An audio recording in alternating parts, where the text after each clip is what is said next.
नमस्कार। आज हम एक ऐसे सॉफ्टवेयर की दुनिया में उतर रहे हैं जो इंजीनियरिंग और डिजाइन की कल्पना को आप कह सकते हैं हकीकत में बदलता है। कैटिया। नमस्कार।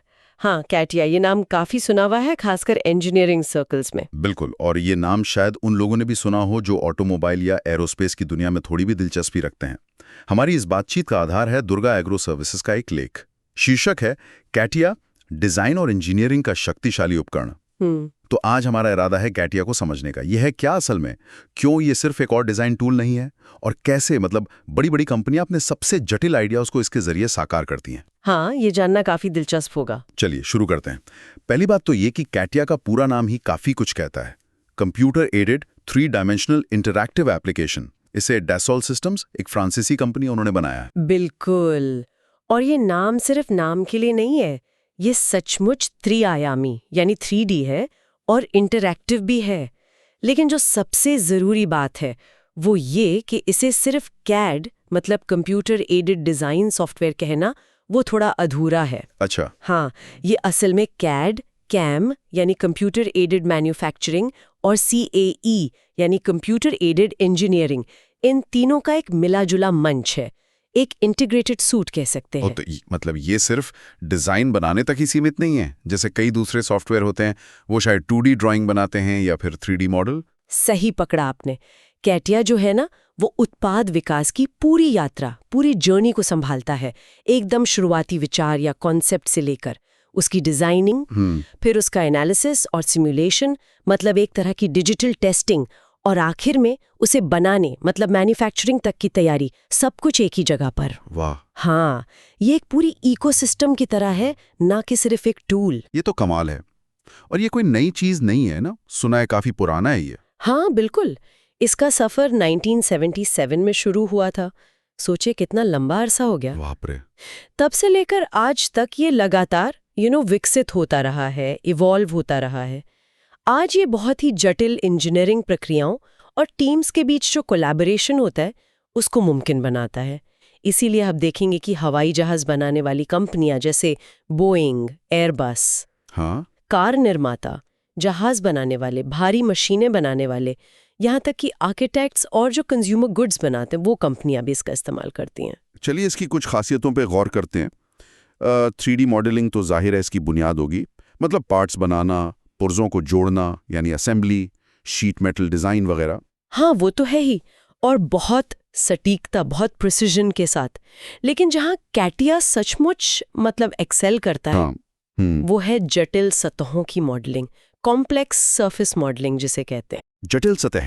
जैसे जरा सोचिए, एक स्पोर्ट्स कार की बॉडी की बाहरी बनावट वो एकदम स्मूथ कर्वी होती है। हाँ बिल्कुल। या एक हवाई जहाज के पंख का आकार, ये सिर्फ दिखने में अच्छे नहीं लगते, इनके पीछे गहरा विज्ञान होता है, खासकर एरोडायनामिक्स का। अच्छा। कैटिया डिजाइनरों को ऐसी जटिल घुमावदार सतहें बनाने में महारत हासिल है, पूरी इंजीनियरिंग सटीकता के साथ। अच्छा। हाँ, यही वजह है कि ऑटोमोटिव और एरोस्पेस में इसकी इतनी ज्यादा डिमांड है। दिलचस्प।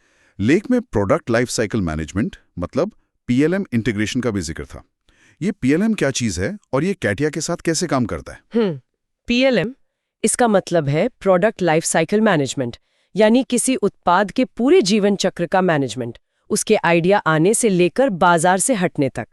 कैटिया डेसॉल्ट के ही दूसरे सॉफ्टवेयर एनोविया के साथ मिलकर काम करता है, जो कि एक PLM सिस्टम है। ओके। अब सोचिए, एक बड़ी कार कंपनी है, वहां सैकड़ों या हजारों इंजीनियर अलग अलग हिस्सों पर काम कर रहे हैं, कोई इंजन पर, कोई दरवाजे पर, कोई इलेक्ट्रॉनिक्स पर।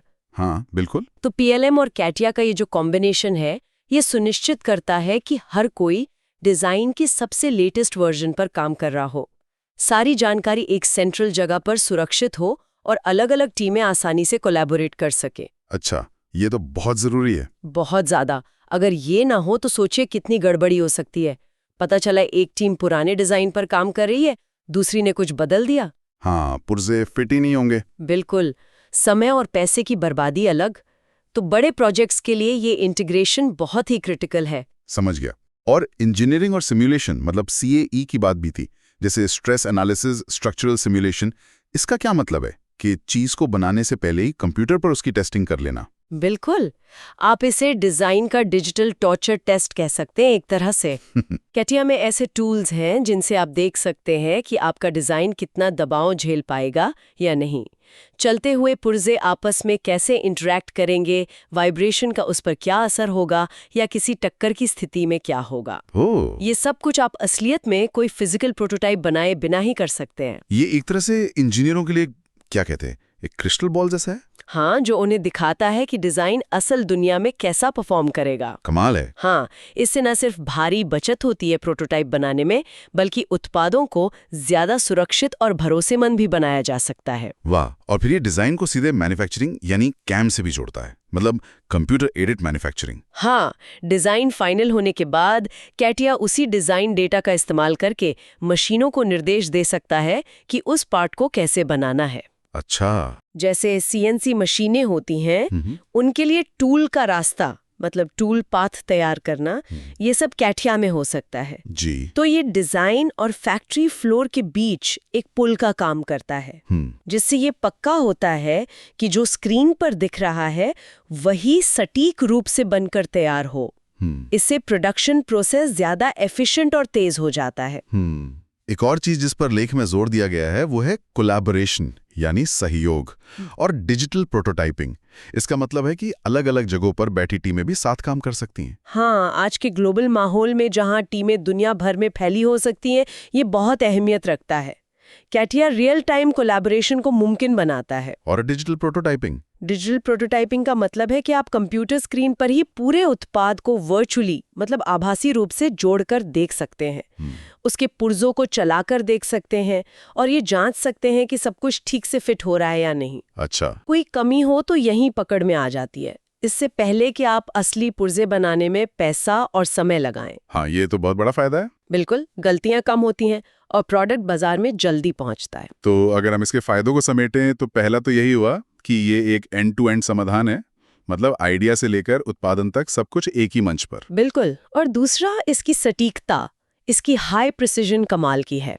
जब आप हवाई जहाज, कार या मेडिकल उपकरण जैसी चीजें बना रहे हों, जहाँ सेफ्टी सबसे ऊपर है, वहाँ जरा सी भी चूक की गुंजाइश नहीं होती। सही बात है। कैटिया इस मामले में बहुत भरोसेमंद माना जाता है। इसमें कस्टमाइजेशन की भी बात थी कि इसे इंडस्ट्री की जरूरतों के हिसाब से ढाला जा सकता है, मतलब इंडस्ट्री स्पेसिफिक पैकेज। हाँ, कैटिया में अलग-अलग उद्योगों के लिए विशेष मॉड्यूल और पैकेज होते हैं। जैसे एरोस्पेस इंडस्ट्री की जरूरतें ऑटोमोटिव से अलग होंगी, तो कैटिया इन जरूरतों को पूरा करने के लिए विशेष टूल और फंक्शन देता है। और साथ ही ये स्केलेबल भी है, यानी छोटी कंपनियों और छोटे प्रोजेक्ट से लेकर बहुत बड़ी कंपनियों और जटिल सिस्टम्स तक सबके लिए काम आ सकता है। और शायद सबसे बड़ी गवाही इसकी ये है कि दुनिया की कुछ सबसे बड़ी और जानी मानी कंपनियां इसे इस्तेमाल करती हैं। लेख में बोइंग, एयरबस, BMW जैसी कंपनियों का नाम था। सही बात है। जब इंडस्ट्री के ये बड़े नाम किसी टूल पर भरोसा करते हैं तो ये उसकी काबिलियत का सबसे बड़ा सबूत होता है। हाँ, ये बात तो है। ये इसे एक तरह का इंडस्ट्री स्टैंडर्ड बना देता है। अब जरा देखते हैं कि ये कहाँ-कहाँ इस्तेमाल होता है। एरोस्पेस और रक्षा का तो जिक्र हुआ ही। विमान की बॉडी, इंजन, अंदर के सिस्टम। हाँ, यहाँ पर प्रिसिजन, मजबूती और नियमों का पालन, मतलब रेगुलेटरी कंप्लायंस बहुत ज़रूरी होता है। कैटिया की जो कॉम्प्लेक्स सरफेस बनाने की क्षमता है वो यहाँ एरोडायनेमिक डिज़ाइन के लिए बहुत काम आती है।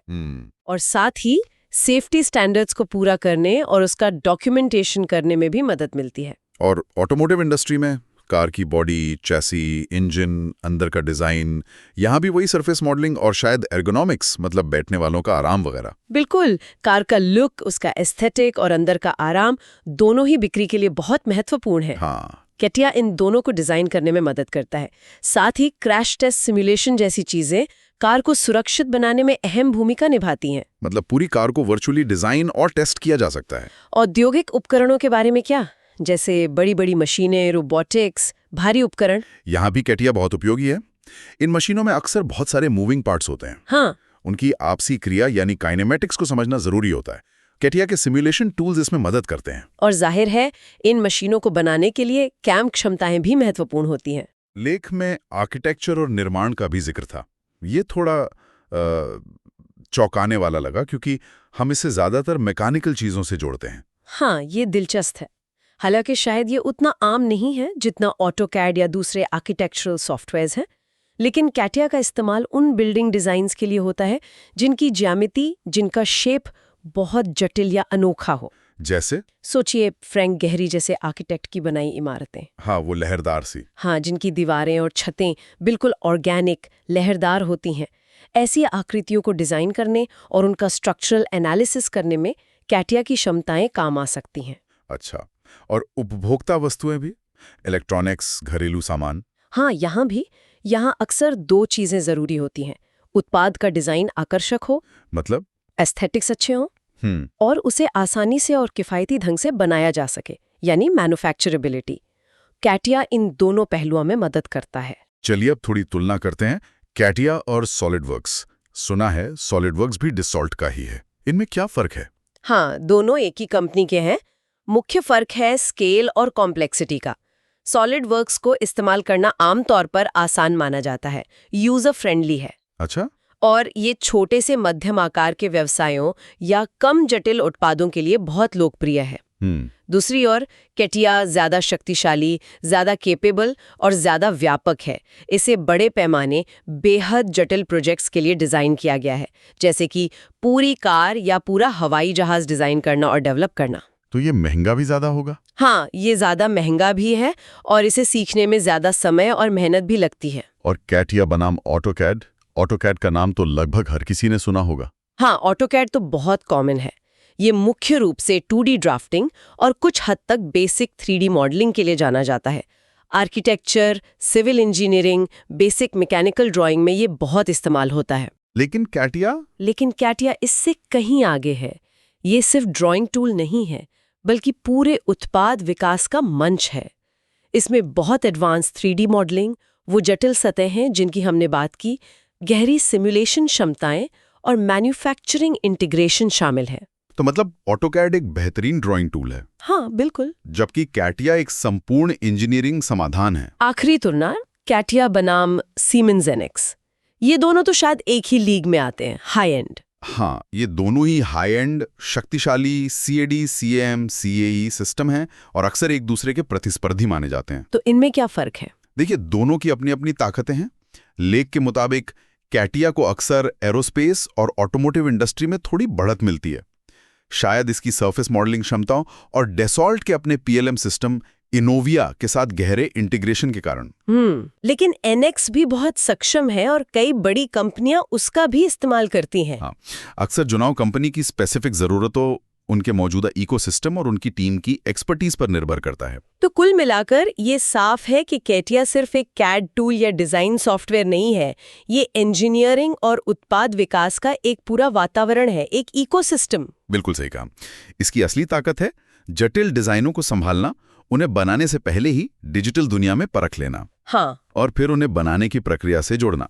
यही चीज इसे उन उद्योगों के लिए अनिवार्य, मतलब एसेंशियल बनाती है, जहां जरा सी भी चूक की गुंजाइश नहीं होती और जहां इनोवेशन लगातार होते रहना चाहिए। ये इंजीनियरों और डिजाइनरों को ज्यादा तेजी से सोचने, गलतियां कम करने और बेहतर क्वालिटी के उत्पाद बनाने की ताकत देता है एक तरह से। और इसीलिए चाहे कोई इंजीनियरिंग का छात्र हो, एक अनुभवी डिजाइनर हो या किसी बड़ी एरोस्पेस या ऑटोमोटिव कंपनी में काम करने वाला पेशेवर हो, कैटिया को समझना और उसमें महारत हासिल करना, मतलब उसे अच्छे से सीख लेना, करियर के लिए बहुत फायदेमंद हो सकता है।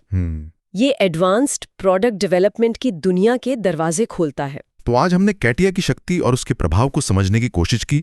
ये वाकई प्रभावशाली है कि कैसे ये जटिल विचारों को, जिन्हें शायद सिर्फ कागज पर बनाना भी मुश्किल हो, एक ठोस काम करने वाली चीज में बदल सकता है। हाँ, बिल्कुल।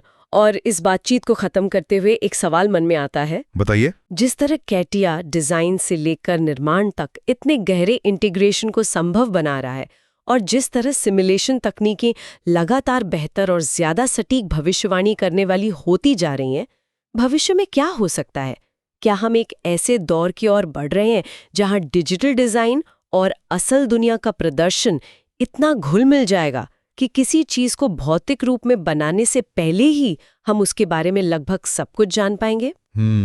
डिजिटल ट्विन वाली बात? हाँ, क्या डिजिटल जुड़वां, डिजिटल ट्विन इतने सटीक हो जाएंगे कि असली प्रोटोटाइप बनाने की जरूरत ही खत्म हो जाए, या बहुत काम हो जाए? ये सोचना वाकई दिलचस्प है। हाँ, इस पर सोचने के लिए काफी कुछ है।